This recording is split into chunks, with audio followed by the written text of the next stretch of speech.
IPhone 7 প্লাসের প্রবলেমটা হচ্ছে এই যে এখানে রো সিম দেখা যাচ্ছে, রো সিম ঠিকই আছে। প্রবলেম হচ্ছে যদি আমরা কোনো কিছু ডায়াল করি, এখানে ডায়াল করলে এই যে অডিওটা হাইড হয়ে গেছে, অডিওটা কি হয়ে গেছে, হাইড হয়ে গেছে। ঠিক আছে, অডিও হাইড হয়ে যায়। এটা কিসে থেকে প্রবলেম হয়? এটা হচ্ছে অডিও কোডেক থেকে প্রবলেম হয়।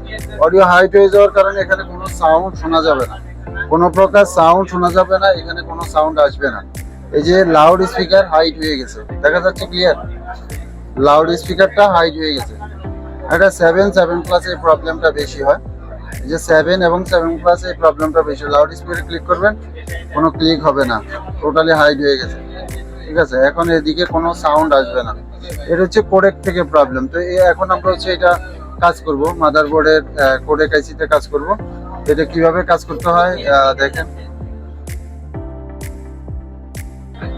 আচ্ছা, এখন হচ্ছে অডিও